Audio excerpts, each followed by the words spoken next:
오늘은 우리가 읽은 본문 17절 말씀에 근거해서 선악을 알게 하는 나무라는 제목의 말씀을 전하려고 해요.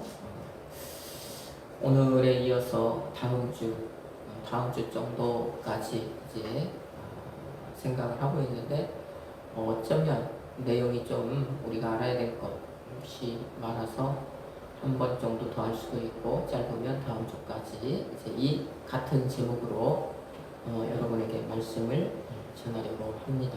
자, 이 제목으로 과연 선악을 알게 하는 나무는 어떤 나무인가? 이거 먼저 여러분이 이제 알아야 될 것 이것을 말씀을 드리고 그 뒤를 이어서 그러면 선과 악을 알게 하는 나무라고 했으니까 여기서 말하는 선이 무엇이고 악이 무엇인가에 대해서 또 그러면 말씀을 전하겠죠. 그리고 이제 그것을 우리에게 오늘을 살아가는 우리 그리스도인에게 이렇게 적용을 이제 하려고 합니다. 자, 오늘 본문 17절 말씀. 선악을 알게 하는 나무의 열매는 먹지 말라. 내가 먹는 날에는 반드시 죽으리라. 하나님께서 말씀을 하십니다. 하나님께서 사람을 특별한 존재로 만드셨잖아요. 특별한 땅의 흙으로 특별하게 만드시고 사람에게만 특별하게 하나님의 생기를 불어 넣으시고 그래서 사람이 특별한 어떤 생명이 있는 존재, 살아있는 존재가 되게 하시고 그리고 그 특별한 사람을 위해서 에덴이라고 하는 곳에 특별한 동산을 만드시고 그 특별한 사람을 그 동산에 특별히 살게 하셨단 말입니다. 그리고 이제 특별히 그 사람들을 위해서 에덴 동산에서 많은 이제 먹을거리를 이제 하나님께서 심어 놓으셨습니다. 그래서 특별하게 사람들에게 너희들은 그것을 어떻게 해라? 제한 없이 마음대로 먹어라. 아무거나 먹어라. 다 먹어라. 모두 먹어도 된다. 이렇게 은혜를 부어주셨단 말입니다. 자, 그 하나님께서 이제 은혜와 함께 이제 하신 말씀, 오늘 17절 말씀은 이제 법이잖아요. 법. 하지 말아라 하는 이제 법도 특별하게 선포를 하신 거예요. 그리고 또 특별하게 사람에게는 심판이라는 것도 반드시 죽으리라는 심판도 이제 선포를 하셨단 말입니다. 그런데 그 법과 심판의 기준이 뭐냐? 선악을 알게 하는 나무라고 하는 것입니다. 단 하나의 법, 단 하나의 심판의 기준, 선악을 알게 하는 나무의 열매만 먹지 말아라 라는 것이죠. 그러면 이 선악을 알게 하는 나무라고 하는 이 나무를 보니까 이 나무라고 하는 것에는 이 나무는 선과 악이 동시에 있다. 이 나무는 선과 악을 동시에 가지고 있는 나무다. 우리가 그렇게 이해를 할 수 있겠죠. 이 말씀을 통해서. 그러면 이 선악을 알게 하는 나무에는요. 선한 면도 있다는 얘기입니까? 없다는 얘기입니까? 있다는 얘기입니다. 또 악한 면도 있다라고 하는 뜻도 됩니다. 그래서 이 나무는 이 선악을 알게 하는 나무는 양면성이 있는 나무다. 이렇게 우리가 이해를 하면 됩니다. 때로는 선한 면이 우리에게 나타나고 때로는 이 악한 면을 우리에게 보여주는 그런 양면성의 나무구나 라고 하는 것이죠. 자, 그러면 이 선악을 알게 하는 나무, 선한 면과 악한 면을 동시에 지닌 이 양면성을 가진 이 나무는 그러면 여러분 실제로 있는 나무일까요? 없는 나무일까요? 다시 말하면 우리가 접할 수 있는 나무인가? 아니면 정말 성경에서만 이렇게 우리에게 전해주는 성경에서만 전해지는 상상 속의 나무일까라는 것입니다. 여러분 한번 생각을 해보십시오. 과연 상상의 나무일까? 실제로 있는 나무일까? 우리가 성경을 믿는 그리스도인이라면, 우리가 믿는 자라면 성경에서 하시는 말씀은 이거는 상상이 아니라 허구가 아니라 사실이다라는 것을 믿어야 되죠. 그러면 이 나무도 실제로 있는 나무로 우리가 이해를 해야 되겠습니까? 아니면은 아니 그냥 성경에서 우리에게 뭔가를 주시려고 어떻게 지어내 만들어낸 그런 이 나무다라고 이해를 해야 되겠습니까? 실제로 있는 나무다라고 이해를 해야 되는 것이죠. 그러면 이제 그렇게 이해를 한다면 과연 그러면 선악을 알게 하는 나무는 어떤 나무일까라는 것을 이제 좀 우리가 살펴봐야 되겠죠. 그렇게 우리가 알고 있다면, 이해를 한다면 이제 팩트에 근거해서 흔히 요즘에 하는 말로 팩트 체크를 좀 한번 해보자는 얘기입니다. 과연 이 나무는 어떤 나무일까? 자, 선악을 알게 하는 나무가 이제 어떤 나무인가? 우리가 성경을 좀 한번 찾아봅시다. 민수기 먼저 13장 20절 말씀. 팩트 체크 해보는 겁니다. 민수기 13장 20절 말씀 이제 한번 찾아봅니다. 우리 찾았으면 다 같이 그 말씀을 한번 읽어봅니다. 토지가 비옥한지 메마른지 나무가 있는지 없는지를 탐지하라. 담대하라. 또 그 땅의 실과를 가져오라 하니 그때는 포도가 처음 익을 즈음이었더라. 아멘. 자, 이 내용 여러분 무슨 내용인지 좀 이해가 되십니까? 저 출애굽한 이스라엘이 바란 광야라고 하는 광야에 도착을 했어요. 그때 이제 이 출애굽 1세대들이 우리가 들어갈 좀 가나안 땅을 좀 먼저 한번 탐지를 하고 왔으면 좋겠습니다. 어떤 땅인지 우리가 좀 봐야 되겠습니다. 우리가 어떻게 들어가는 것이 좋을지 이런저런 이야기를 이제 모세에게 하죠.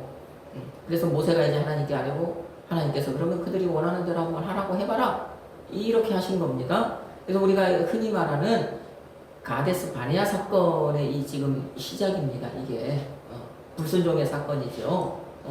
자, 모세가 이제 그래서 바란 광야에서 가나안 땅으로 정탐꾼을 보내는데 그들에게 무엇을 명령하느냐? 그 땅, 가나안 땅의 열매들을 가져와라. 이렇게 지금 명령을 하는 것입니다. 자, 그때 그들이 가나안 땅에 들어갔던 이 정탐꾼들이 모세의 명령에 따라서 가져온 그 땅의 열매가 무엇이냐? 23절 말씀이에요. 민수기 13장 23절 말씀.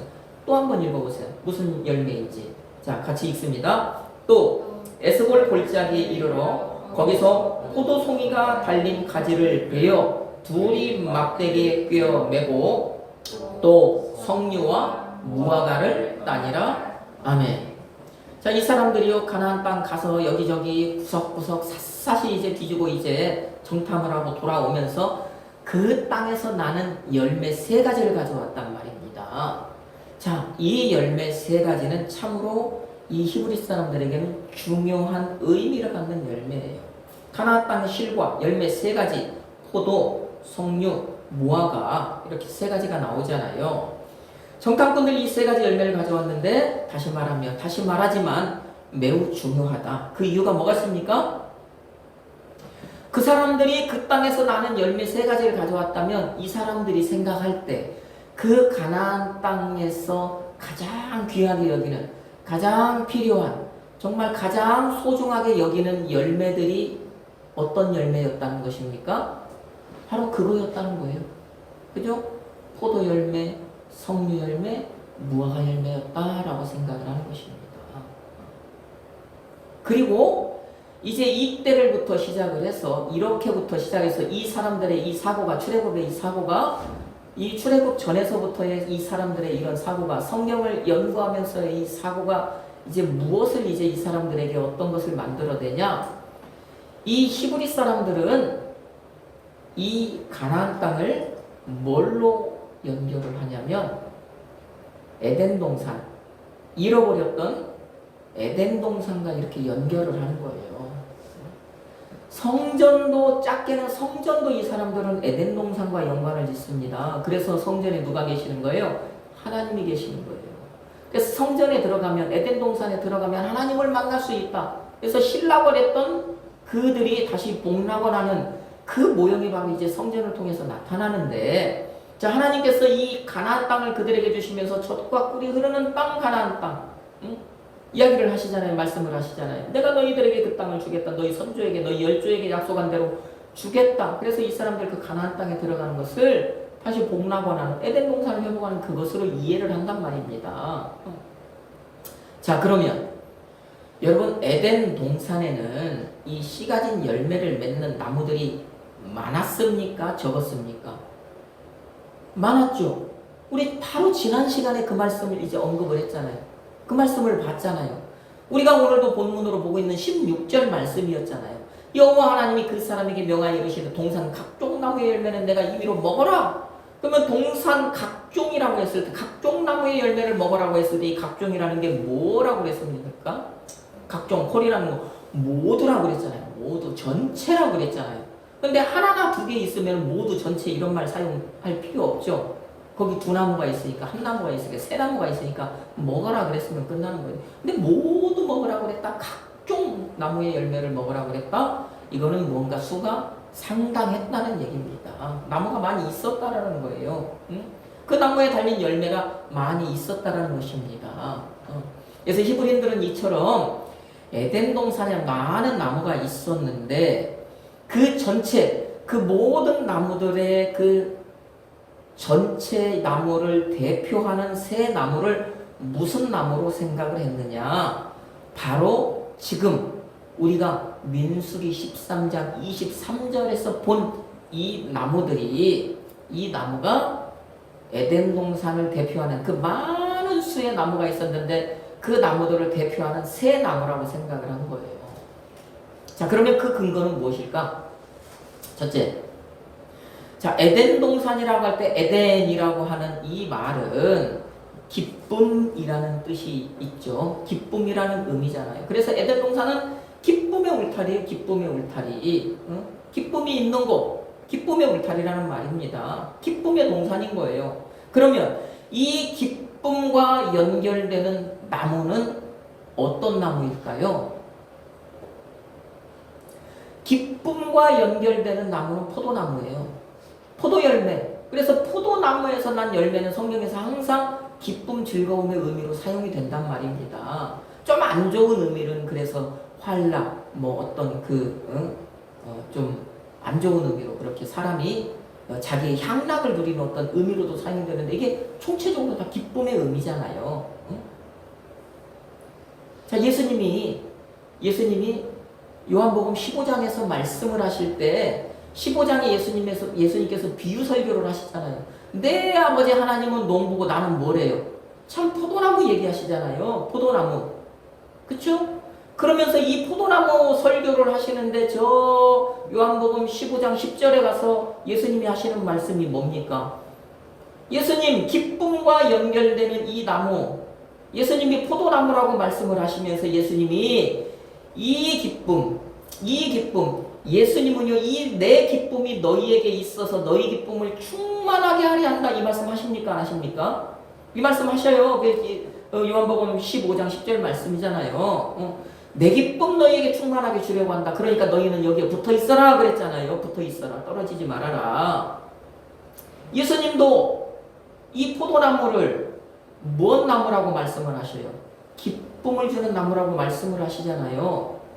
제가 이걸 지어내는 얘기입니까? 아니죠. 히브리 사람들이 상상으로 만들어낸 얘기입니까? 아니라는 거예요. 이미 그 사람들의 사고에 그런 의미들이 들어 있었단 말입니다.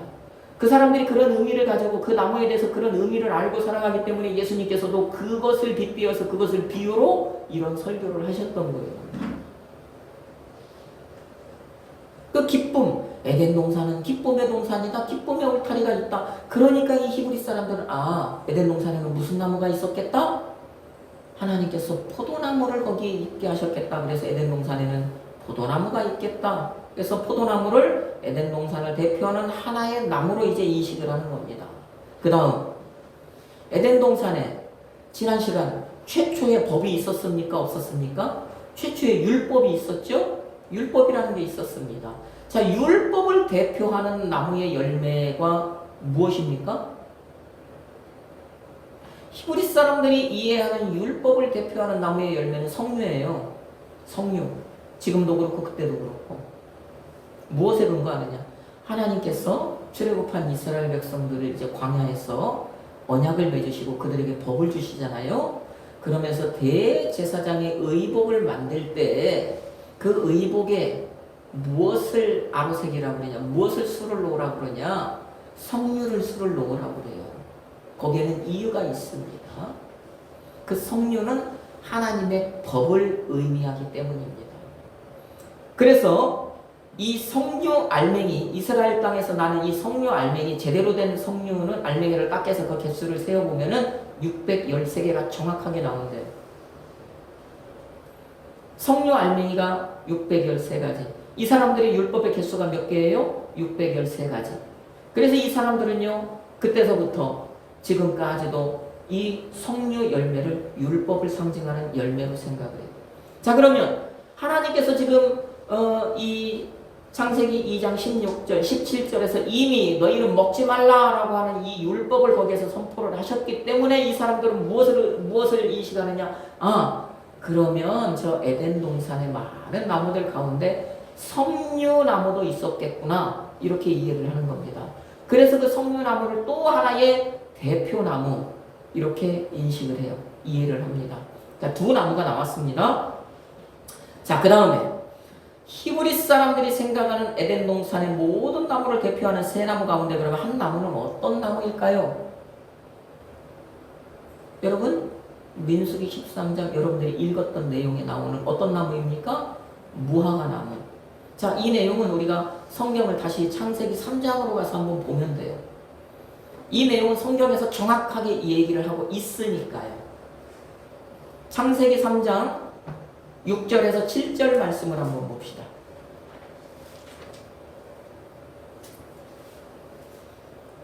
히브리 사람들이 생각하는 에덴 동산을 대표하는 세 나무 중 하나는 포도나무, 하나는 석류나무, 나머지 한 나무는 무슨 나무일까? 창세기 3장 6절에 7절 말씀 같이 읽습니다. 여자가 그 나무를 본즉 먹음직도 하고 보암직도 하고 지혜롭게 할 만큼 탐스럽기도 하는 나무인지라.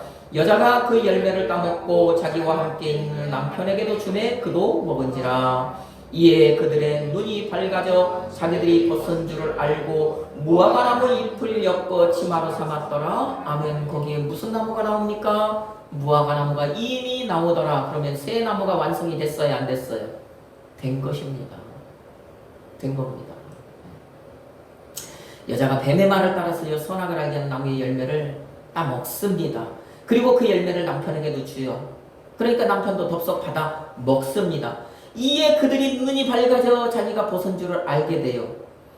여러분, 우리 성경에서는 이에 그들의 눈이 밝아졌다 이렇게만 표현을 하고 있는데 이 원어의 문법을 보면은요, 먹는 즉시 그들의 눈이 그 즉시로 밝아졌다고 얘기해요. 먹자마자 밝아졌다는 얘기입니다. 그러니까 먹자마자 밝아지니까 자기들이 벗은 줄을 알게 됐다 그러잖아요. 7절에. 이 벗은 것도 눈이 밝아진 그 즉시 자기들이 벗은 줄을 알게 됐다라는 얘기입니다. 그러니까 먹자마자 눈이 밝아졌고, 눈이 밝아지는 순간 우리가 벌거벗었구나라는 것을 깨달았다라는 얘기입니다.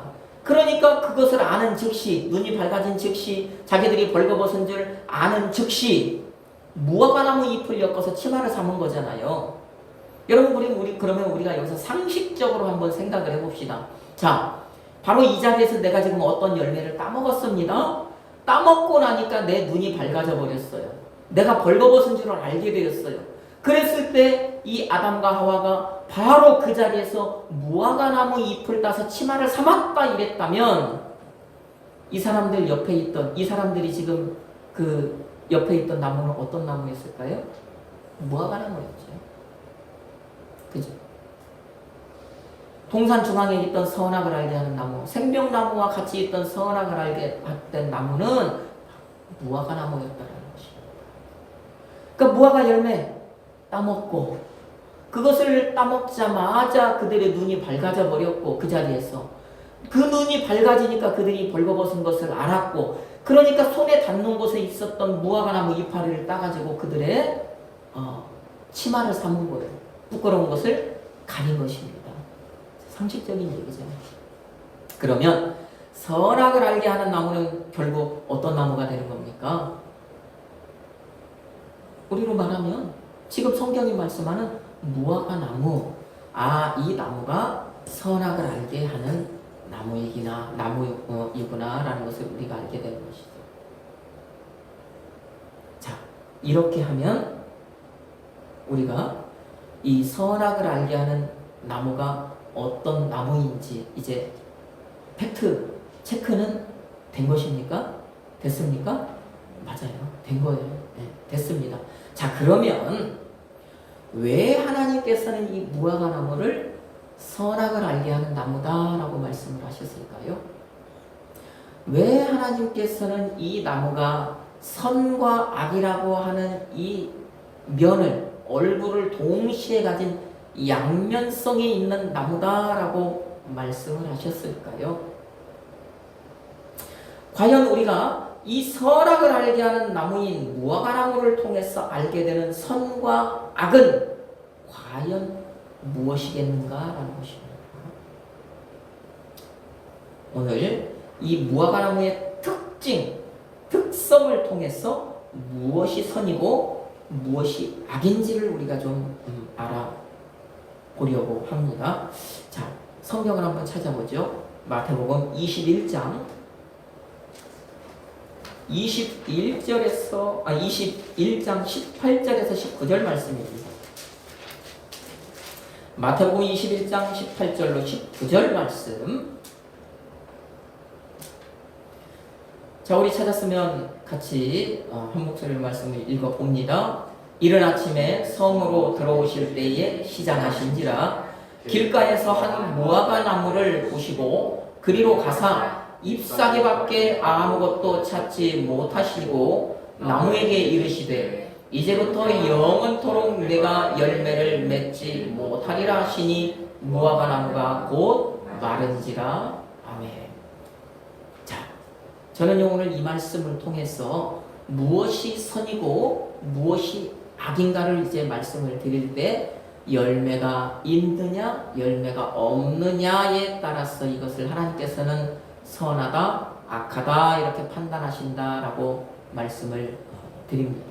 자, 예수님께서 지금 십자가에 이제 달리기 위해서 예루살렘에 이제 들어가신 그 한 주의 이야기입니다.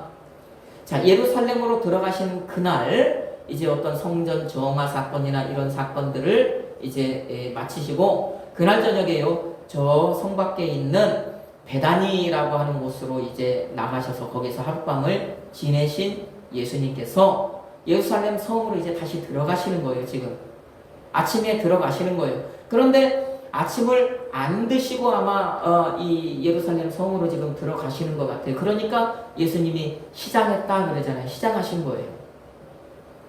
그 시장하신 예수님께서 이제 길 가시다가 길가에 있는 한 무화과 나무를 보시고 그 시장함을 좀 해결을 하고자 거기로 이제 가는 겁니다. 그 무화과 나무를 향해서 가신 거예요. 그런데 그 무화과 나무 열매가 있었대요, 없었대요? 없었다라는 것이죠. 없었다. 그 무화과 나무 열매가 없었던 것을 보신 예수께서 이제 하신 말씀이 네가 영원히 열매를 맺지 못할 것이다 라는 말씀을 하신 거예요. 이 말씀은 사실 저주하신 것이죠. 그러자 무화과 나무가 곧 말랐다. 오늘 이제 이 마태복음에서 곧 말랐다. 이 공간복음 다른 곳에서 보면 다음날 아침에 이제 다시 지나가다 보니까 그 나무가 말라있더라라고 하는 이제 그런 내용도 있습니다. 어쨌든 이 나무는 말랐더라, 말라 죽게 된 것이죠. 자, 예수님께서 이 무화과 열매를 지금 찾고 있는 이때는 그 사람들의 절기상 어떤 절기를 앞두고 있는 때입니까? 어떤 절기의 상태예요? 예수님께서 십자가에 죽으실 때가 바로 6월절 절기잖아요. 그 주에 6월절 절기가 있는 그 절기 때 예수님께서 예루살렘으로 돌아가셨고 그 절기를 앞두고 예수님께서 그 6월절 전날 동일하게 어린 양 6월절 어린 양이 애굽 땅에서 죽었던 것처럼 그때 예수님께서 운명하신 거잖아요. 그러니까 예수님께서 지금 이 말씀을 하신 요때는 6월절쯤이란 말입니다.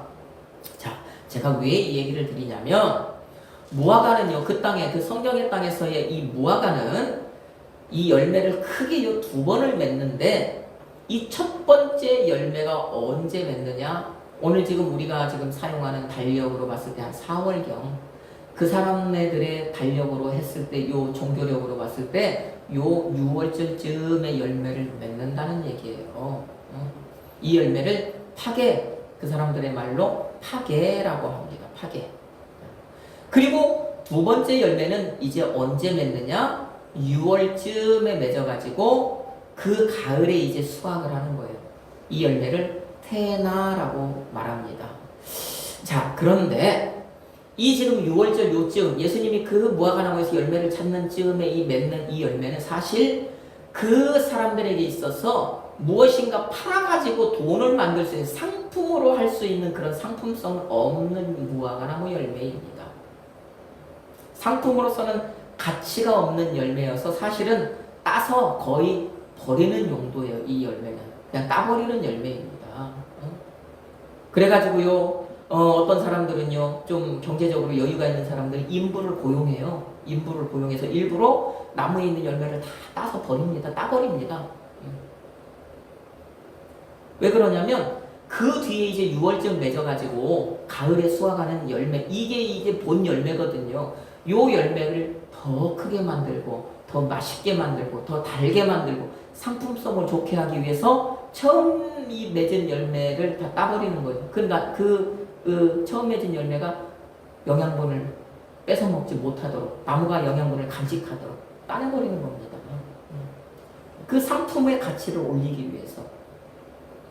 하지만 또 다른 어떤 사람들은 인부를 고용할 수 있어도 인부를 고용 안 하는 사람도 있어요. 또 인부를 고용하지 못해서 그냥 놔두는 사람도 있어요. 안 따요. 이런 사람들은 어떤 사람이냐? 그 당시 지금 6월절 즈음이잖아요. 6월절 기간이잖아요. 그러니까 이때가 예수님 시대에 보면은 디아스포라라고 하는 이미 아수르 때부터 또 바벨론 때부터 이 사람들, 이 히브리 사람들이 다 외국으로 뿔뿔이 흩어질 수밖에 없었잖아요. 자기가 아니라 타이로 포로가 되어서 흩어졌잖아요. 이 사람들을 디아스포라라고 한단 말입니다. 그 흩어져 살았지만 이 사람들은 어떤 그 유대인으로서 히브리 사람들로서의 어떤 정체성을 유지하고 살던 사람들이 많았잖아요. 북이스라엘 사람들이었던 북이스라엘 사람들, 아수르에 멸망했던 사람들은 그 정체성이 거의 다 옅어져 버렸어요. 통혼했단 말이에요. 이방 사람들과 통혼을 했단 말이에요. 옅어졌지만 바벨론에게 멸망을 해서 포로 생활을 했던 이 히브리 그 유대인이라고 하는 이 사람들은 정체성을 유지하고 살았단 말이에요. 그러니까 이 사람들은야 1년에 3번 하나님께 이 절기 때 하나님께 얼굴을 보이려고 내게 얼굴을 보이라 했던 이 절기가 되면 올라오는 거예요. 그 중에 하나가 6월절 절기잖아요. 그러니까 이 디아스포라들이 예수님 당시에도 예루살렘을 향해서 올라옵니다. 자, 그러면 이 사람들이요 그 당시에는 지금 뭐 차가 있겠어요? 뭐가 있겠어요? 좀 가진 것이 있는 사람들은 말을 타고 뭐 낙타를 타고 뭘 타고 오겠지만 이 사람들 걸어오는 거예요. 무리를 지어서 걸어오는 겁니다. 그러면 걸어오다 보면 사실 굶주려요. 배가 고파요. 넉넉하지 않잖아요. 자, 이 사람들을 위해서 그냥 남겨놓는 거예요. 너도 좋고 나도 좋고.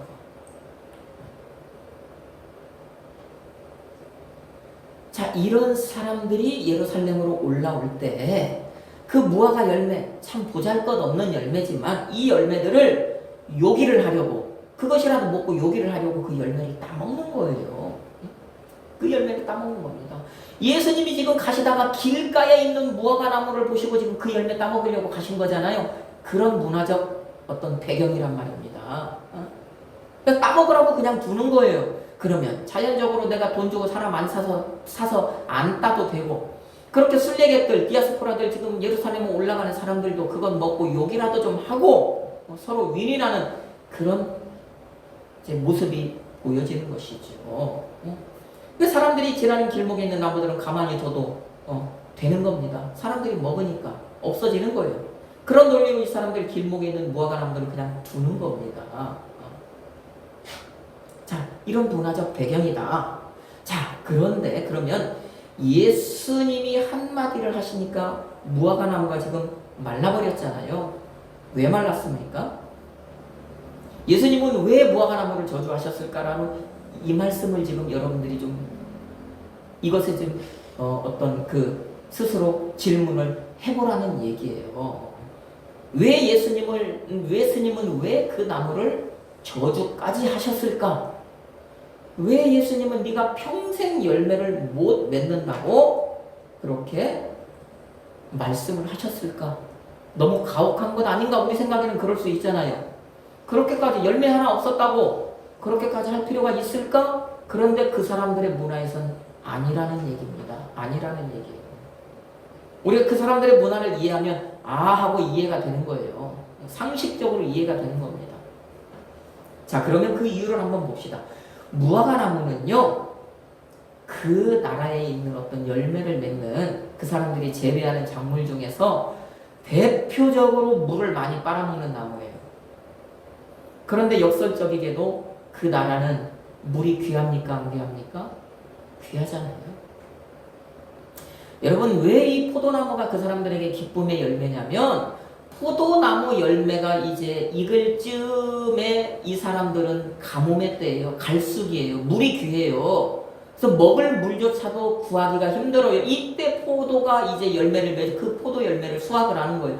그 포도주를 마시는 겁니다. 물에 희석해서 물같이. 그래서 이 사람들 갈급할 때, 갈증이 날 때, 이 사람들 마실 물이 없을 때 마실 물이 되어주니까, 갈급함을 해소시켜주니까 이 사람들의 기쁨의 열매가 되는 거거든요. 그 정도로 여기는 물이 귀해요.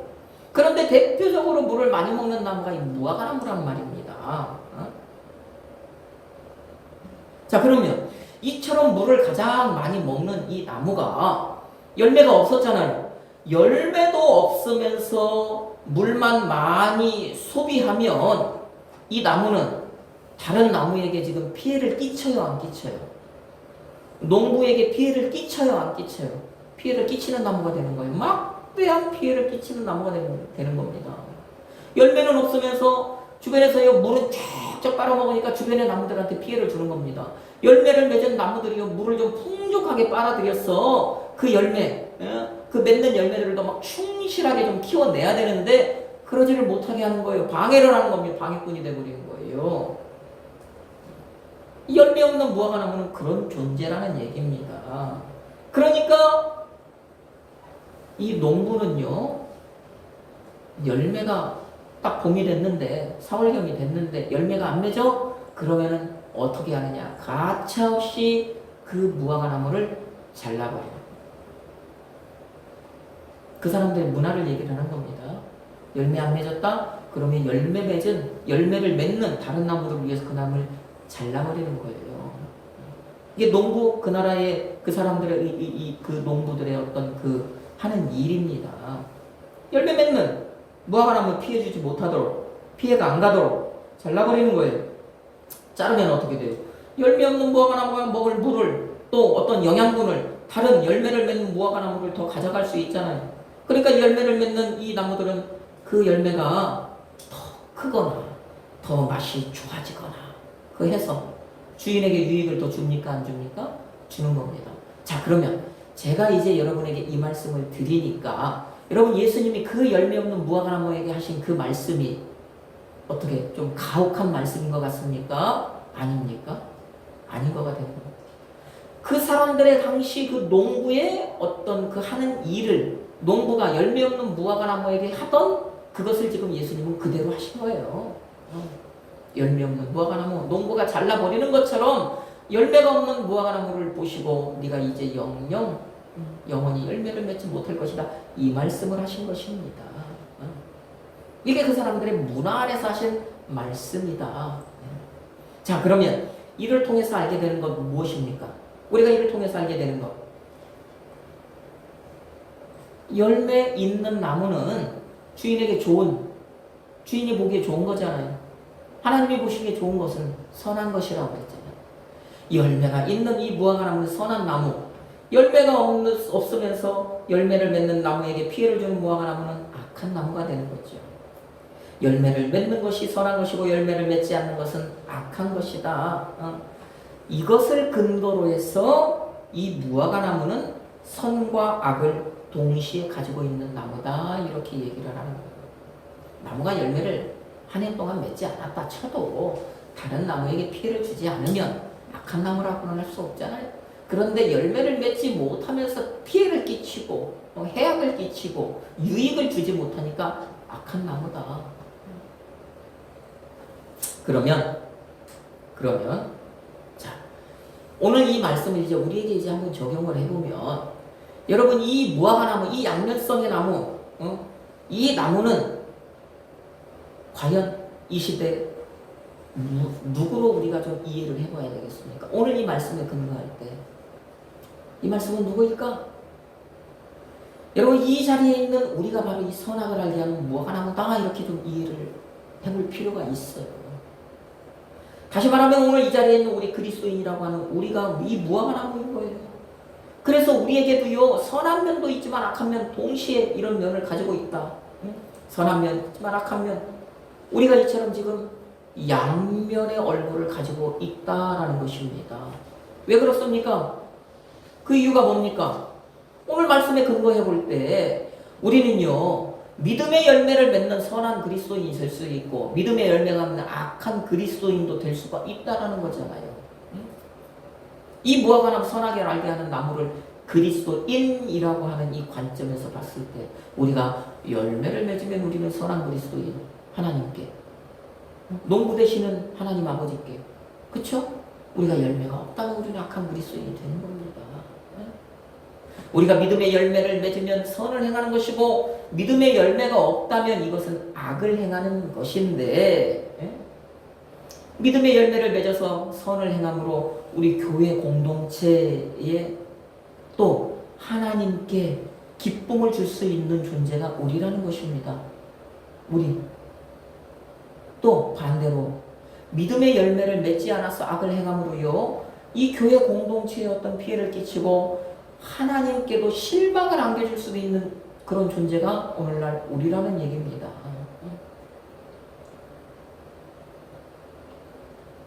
그래서 우리는 그런 양면성을 가진 존재라는 거예요. 자, 이것은 우리가 어떤 존재가 되느냐? 그럼 우리가 어떤 하나님 앞에 선한 그리스도인이 되느냐? 믿음의 열매가 있는 선한 그리스도인이 되느냐? 아니면 믿음의 열매가 없는 악한 그리스도인이 되느냐? 이것은 전적으로 그 선택은 누구에게 달렸어요? 나 자신에게 달렸다. 내가 무엇을 어떻게 결심하느냐? 내가 어떻게 살아가느냐? 거기에 달렸다라는 것입니다. 하나님은 하나님의 말씀대로 될 때, 창세기 1장에서 하나님의 말씀대로 되는 그것을 보실 때 보시기 좋았다 그랬잖아요. 그렇죠? 그러면 하나님의 말씀대로 되었다라는 이 말을 다른 말로 바꿔 말하면 그것은 하나님의 말씀에 순종했다라고 하는 얘기입니다. 이 모든 것이 하나님이 이렇게 되라 말씀을 하셨을 때 그 모든 것이 하나님의 말씀에 순종해서 그대로 되니까 하나님 보시기 좋았다는 거잖아요. 자, 그러면 우리가 믿음의 열매를 맺는 선을 행하는 것은 첫 번째로는 하나님이 보시기에 좋은 삶을 살아내는 이것이 우리가 믿음의 열매를 믿음의 열매를 맺는 삶을 살아내는 것이고, 두 번째로 이것을 우리가 또 바꿔 말하면 그러면은 하나님의 말씀에 순종하는 삶을 살아내는 것이 이것이 바로 또 믿음의 열매를 맺어내는 그런 삶을 살아내는 것이구나라는 것을 우리가 여기서 이제 알아야 되는 것이죠. 그래서 우리가 그렇게만 살아간다면 오늘 이 자리에 있는 우리는요 모두 하나님께 선한 그리스도인으로 평가를 받게 된다는 겁니까? 평가를 받지 않는다는 것입니까? 그렇게 살아간다면, 하나님이 보시기에 좋은 삶을 살아낸다면, 하나님의 말씀에 이해하는 순종하는 삶을 살아내기만 한다면 우리는 그것이 믿음의 열매가 되는 거예요, 우리에게. 그러면 이 삶이 우리는 선한 그리스도인으로 평가받을 기준이 된다는 얘기입니다. 오늘 이 선악을 알게 하는 나무의 열매를 통해서 우리가 이제 알아야 될 것, 바로 이거라는 거예요. 그러면 여러분, 오늘 이제 우리가 해야 될 것은 무엇이겠습니까? 이 시간 저와 여러분, 우리가 이 교회 안에서 선한 그리스도인이 되기를 이제 결단해야 되는 것입니다. 여러분이 교회 안에서 선한 그리스도인이 되기를 이 말씀을 통해서 좀 결단하기를 그래서 주님의 이름으로 축복합니다. 이 시간 여러분이요 세상에서도요 교회 안에서뿐만 아니라 교회 안에서의 얼굴과 세상에서의 얼굴이 다른 것이 아니라 세상을 세상 밖에 나가서도 교회 안에서와 마찬가지로 선한 그리스도인으로 살아가기를 이 시간 결단하는 여러분이 되기를 주님의 이름으로 축복합니다. 그리고 성령 하나님을 의지하고 성령 하나님께 매달리고 성령 하나님께 간구함으로 이 한 주간에 결단한 대로 삶을 살아내기를 그런 삶을 살아내기를 하나님이 보시기에 선한 첫 열매가 되신 예수 그리스도의 이름으로 축복합니다. 아멘.